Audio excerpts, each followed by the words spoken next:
This bowl cozy sewing project is something I call an instant craftification project because it's quick, it's simple. Like, I love these things that when I get an idea in my head, I can just sit down and knock it out in an hour and not have to like spend forever collecting supplies and things like that.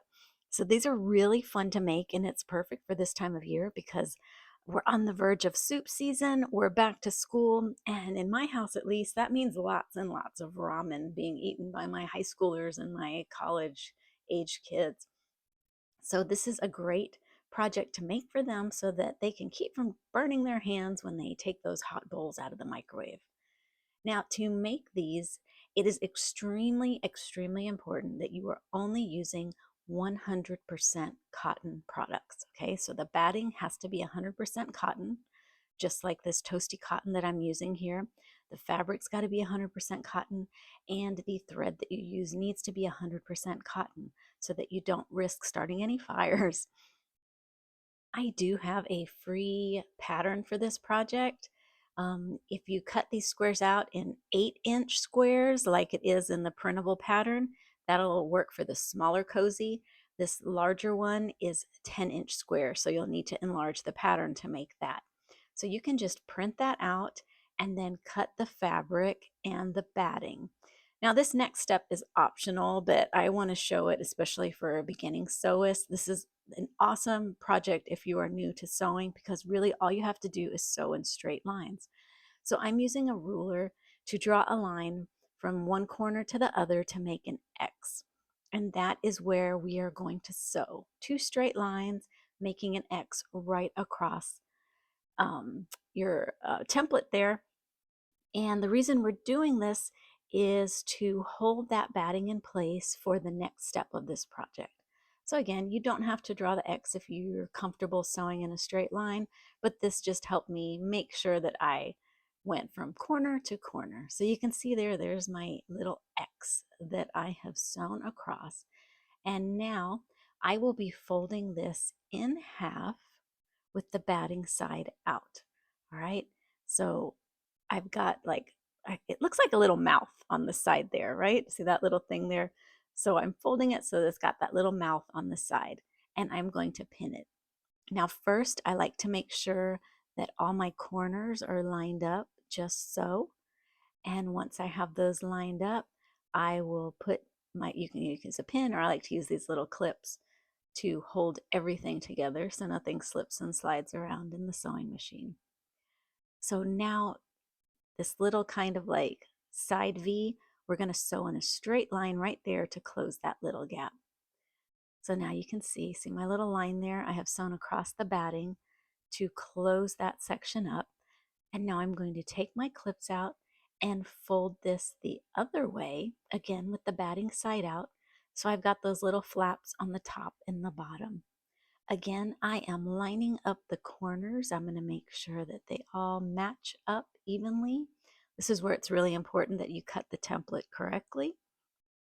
That way, it'll save you some time later. You can just match up those corners and sew this very quickly. So again, I'm going to clip that together and head over to my sewing machine to close up those two last little open V's. So now you can see I have sewn those together, and when I take out my clips and open it up, we've got this nice little bowl shape happening there. See? That was so easy, right? Just straight lines, and you created this curved um, beginning part of your project. So we're going to do that twice, okay? You're just doing the exact same thing so that you have a top and a bottom. Now this time we're going to put the right sides of the fabric together. So your patterns, wherever your design is, they're going to touch each other, and we've got the batting on the outside. So again, I start off by lining up the four corners. I want to make sure that all those corners are lined up and touching, and I'm just going to use my clips to hold them together.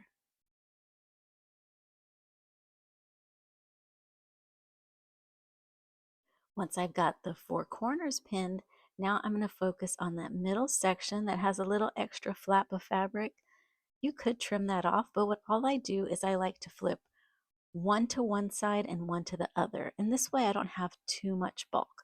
So first I'm going to line them up, and then you'll see I'm going to fold the one on the top over, and then the one on the bottom over to the other side, and then clip it to hold that together. So keep going around, making sure that all of your sides are lined up, and then clip them together.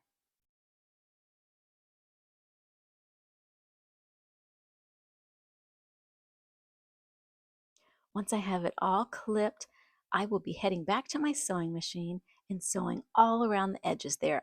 The reason I made the fabric portion bigger is so that we'll have less bulk later when we flip it inside out. So it's really important that when you sew it, you leave about a 2 to 3 inch opening on one side so that you have space to flip this back around so we can see that really cool fabric that you used. So there it is. We can see it's reversible. Oh my gosh, it's almost done.